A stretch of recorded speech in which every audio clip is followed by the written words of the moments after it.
मिथिलांचलक गर्व Janaki FM 106 megahertz.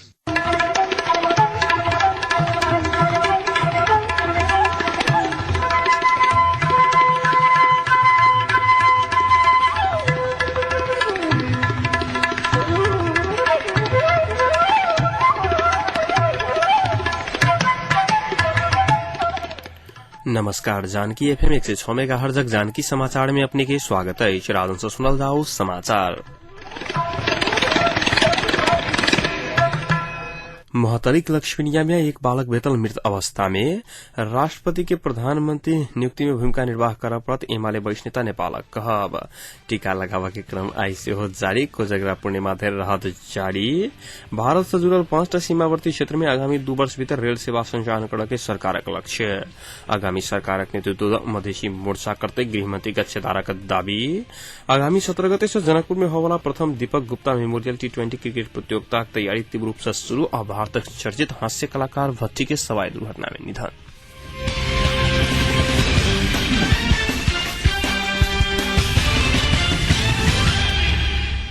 मोहतरिक लक्ष्मीनिया में एक बालक मृत अवस्था में भेटल अछि। मोहतरिक लक्ष्मीनिया एक निवासी मुकेश महतो के 28 बरखक पुत्र दीपेश महतो आई गोबर गैस की टंकी में मृत अवस्था में भेटल अछि। महतो वागावक वार्ड नंबर 9 स्थित अपन मामा घर गेल समय खेलत काल गोबर गैस के टंकी में गिरल होबा सकबाक पुलिसक अनुमान रहल अछि। बीतल राति से खोज तलाश पर रहल महतो आई दोपहर 1 बजे मृत अवस्था में भेटल। इलाका प्रहरी कार्यालय गौशाला के प्रहरी निरीक्षक जयनारायण यादव जानकारी देने छलखिन।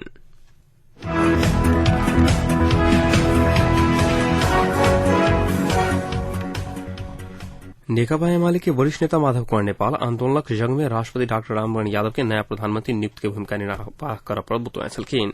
रिपोर्टर्स क्लब आई हुनक निवास कोटेश्वर में कहने साक्षात कार्यक्रम में वो दल सब समर्थन बिना राष्ट्रपति किछु कर नहीं सकल स्पष्ट करते आंदोलन चरकला बाद वही के जगत में प्रधानमंत्री डॉक्टर बाबूराम भट्टराई के हटाकर नया प्रधानमंत्री नियुक्त कर सक्रियता देखावा फरक धारणा व्यक्त किया छलखिन। वरिष्ठ नेता नेपाल सशक्त रूप में आंदोलन चरकावित के बाद राष्ट्रपति के समेत कदम अगाडि बढ़ौला पर अनुकूल वातावरण बनत बतुआए छलखिन।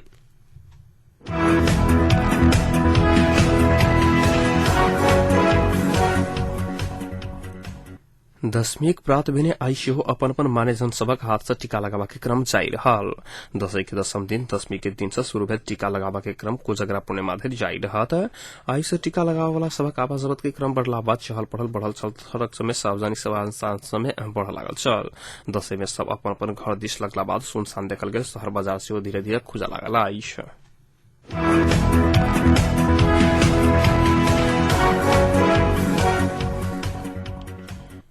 मधेसी मोर्चा के नेता एवं प्रधान तथा गृहमंत्री विजय कुमार गच्छेदार आप बनवाला सहमति सरकार के नेतृत्व मधेसी मोर्चा कर दावी कयने छलखिन।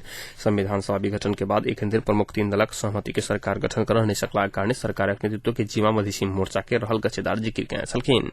दशमी के बाद शुरू होवाला दल सब बीच के विमर्श आ वार्ता में मधेसी मोर्चा राष्ट्रीय सरकार के नेतृत्व करे के प्रस्ताव ल जाइत कहत वो मोर्चा सरकार के नेतृत्व ल जारी राजनीतिक गतिरोध अंत्य करे के दावी कयने छलखिन। सुरक्षा संबंधी कार्यक्रम में भाग लेवा इंडोनेशिया जाय से पहिने पत्रकार सब संग बातचीत कर मधेसी मोर्चा के संयोजक गच्छेदार आब मोर्चा राजनीतिक गतिरोध समाधान करत बतौए छलखिन। प्रमुख 3 दल एकीकृत नेकपा माओवादी नेपाली कांग्रेस आ एमाले के बीच में राष्ट्रीय समिति के सरकार गठन करे के विषय में सहमति नहीं जुटत कहत गच्छेदार 3 दल के झगड़ा से देश के भविष्य ओझराहट में राखन नहीं मिला कारणे मोर्चा के नेतृत्व अनिवार्य रहल स्पष्ट कयने छलखिन। उप प्रधानमंत्री गच्छेदार मुख्य 3 दल के सत्ता मोह के कारण अदलीय राजनीतिक समर्थ के कारणे समय में सहमति जुट नहीं सकला के बाद ओकर दोष मधेसी मोर्चा के 10 शीर्ष नेता सब अपने भोचा चाहे रहल आरोप लगाए छलखिन।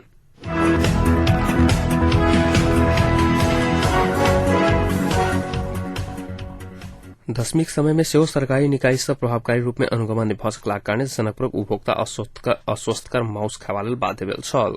वध करबा से पहिने पशु पंक्षी के स्वास्थ्य जांच नहीं भेला से उपभोक्ता बीमार अस्वस्थ कर पशु पंक्षी के मांस के खरीद के लेल खरीद कऽ लाबि रहल छथि। बाजार में बिक्री करय वाला राखल गेल समय मांस सेहो माछी भिनकल गंदा स्थान में वध कर गेल आ खुला स्थान में बिक्री वितरण कयल जा रहल। मांस व्यवसायी सबके खसी के कहत बिक्री के लेल मांस बिक्री बकरी के कयल जा रहल उपभोक्ता सब शिकायत व्यक्त कयने छलखिन। तहिना फ्रिज में राखल गेल मांस सेहो उपभोक्ता समक्ष बिक्री वितरण कयल जा रहल उपभोक्ता सब शिकायत व्यक्त कयने छलखिन।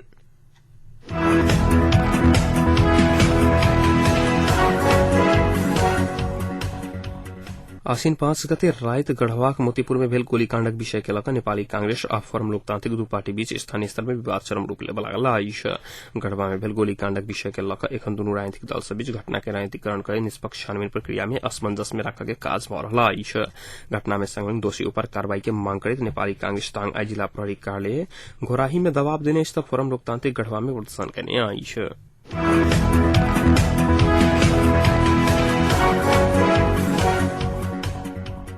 राष्ट्रपति डाक्टर रामवरण यादव एकीकृत माओवादी के अध्यक्ष प्रचण्ड बीच आई भेटवार्ता भेल छनि। राजनीतिक सहमति करबाक लेल राष्ट्रपति द्वारा बेर बेर कयल गेल आग्रह दल सभ कार्यान्वयन नहि कऽ सकल समय में अध्यक्ष प्रचण्ड यादव संग भेंट करबा लेल शीतल निवास पहुंचल छलखिन। सहमति करबा लेल राष्ट्रपति के आग्रह के व्यवस्था करैत दल सभ आरोप प्रत्यारोप में व्यस्त रहल समय अन्य दल के विश्वास में लऽ कऽ अविलंब सहमति जुटाबक लेल अध्यक्ष प्रचण्ड के राष्ट्रपति दबाव देने स्रोत जनौलक अछि। 10वीं के बाद होबला विमर्श के निर्णायक बनाबक लेल राष्ट्रपति यादव प्रचण्ड संग आग्रह केने बताओल गेल अछि। सहमति के विकल्प नहीं रहलाक कारणे अविलंब सहमति के लेल आगू बढ़बा लेल यादव सुझाव देने छलखिन। राजनीतिक सहमति के लेल नेतृत्वदायी भूमिका निर्वाह करय के आश्वासन देने अध्यक्ष प्रचण्ड 10वीं पश्चात दल सभ बीच गंभीर विमर्श में जुटते बतुआए छलखिन।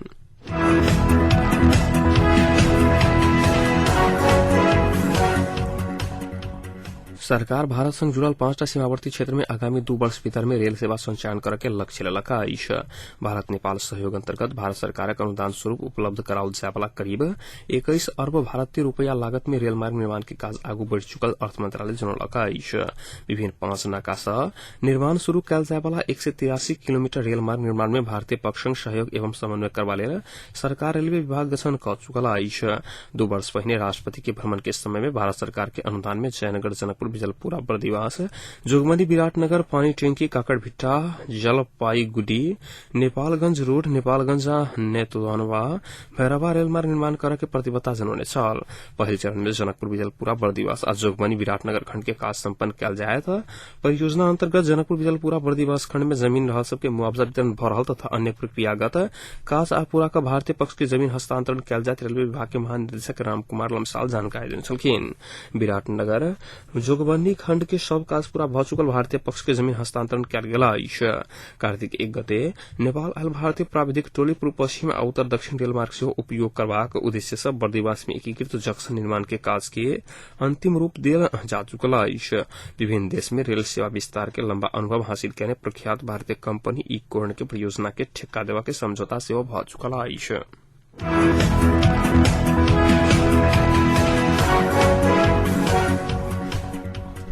आगामी 17 गते से जनकपुर में शुरू भ रहल प्रथम दीपक मेमोरियल T20 क्रिकेट प्रतियोगिताक तैयारी तीव्र रूप में चल रहा अछि। प्रतियोगिता के लेल जनकपुरक रंगभूमि मैदान खेल मैदान निर्माणक काज शुरू भ चुकल संयोजक सरोज मिश्र जानकारी देने छलखिन। मिश्रक अनुसार एखन प्रतियोगिता के लेल पिच तथा बाहरी मैदान तैयारी करय के काज जोर तोर से चल रहा अछि। जनकपुर में प्रथम बेर आयोजन भ रहल एहि प्रतियोगिता के लेल सरकारी स्तर से कोनो प्रकारक सहयोग प्राप्त नहि भ सकल संयोजक मिश्र बतौने छलखिन। खेल मैदान तैयारी करबाक लेल कुल 30 ट्रिपर माइटक आवश्यकता अछि, मुदा एहि विषय में बेहतर सर आग्रह कयलाक बादो केवल 20 ट्रिपर माइटक सहयोग करय के आश्वासन देने मिश्र बतौने छलखिन। तहिना नगरपालिका से स्काईवेटर डोजर सहितक उपकरण के लेल आग्रह कयलाक बादो नगरपालिका एक दिन स्काईवेटर उपलब्ध करौने तकर बाद स्काईवेटर उपलब्ध नहि भ सकल मिश्र जानकारी देने छलखिन।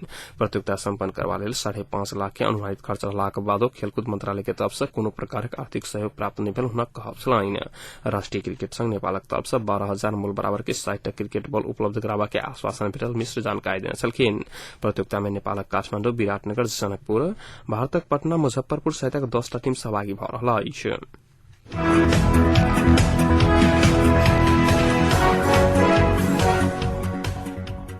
धनुषाक मानसिंहपट्टी तेतरिया में घट स्थापना दिन से जारी नवाह रामायण परायण कथा संकीर्तन आ 24 घंटे राम सीता नाम जप संकीर्तन आई संपन्न भेल अछि। 10वीं के शुरू दिन से उपवास बैसल महंत विप्तिदास 10वीं के अंतिम दिन धरि तक उपवास जारी रखने छलखिन। पूजा में सहभागी साधु सबके 10वीं भरि विभिन्न परिकार से बनाकर खुआओल गेल शिव विवाह कमेटी के अध्यक्ष सतनाम यादव द्वारा जारी विज्ञप्ति में उल्लेख कयल गेल अछि।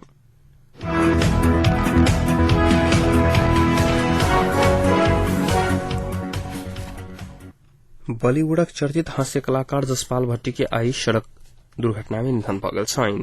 भट्टी अपन फिल्म पावर के प्रचार करबाक लेल पंजाब के मेघा नामक स्थान पर जलंधर जा रहल समय दुर्घटना में पड़ल छलखिन।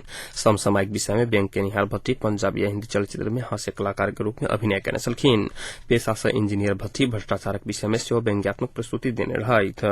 वो जानम समझा करो, हमारे दिल आपके पास है, कुछ न कहो, फाना आ मौसम सहित चर्चित चलचित्र में अभिनय करने छलखिन।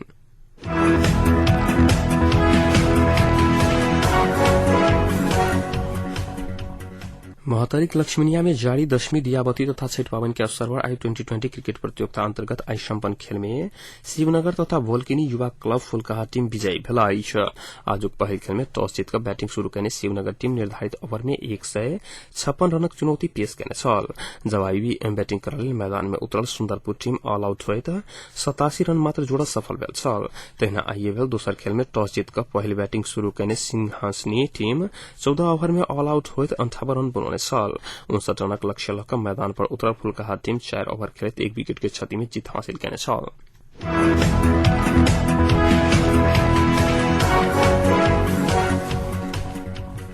अब तापक्रम में खनसानापूर्वक तापक्रम 28 डिग्री सेल्सियस रहला।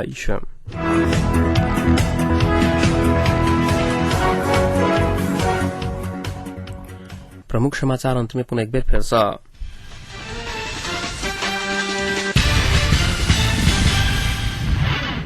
महतरिक लक्ष्मीनिया में एक बालक भेटल मृत अवस्था में राष्ट्रपति के प्रधानमंत्री नियुक्ति में भूमिका निर्वाह कर परत एमाले वरिष्ठ नेता नेपाल कहब।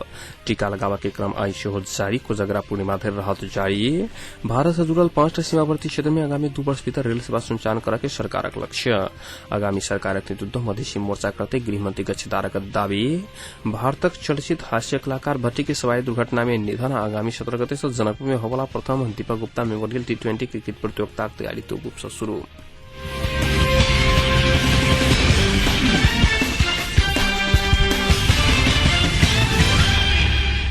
अहिक संग आजुक जानकी समाचार इतै सम्पन्न होते। समाचार कक्षक सम्पूर्ण सहकर्मी के संग हम राजन आज्ञा चाहब। समाचारक दूसर बुलेटिन के संग काल भोर उपस्थित रहबेटा करब। ताधे के लिए सुनते जानकी FM 106 मेगाहर्ट्ज। नमस्कार।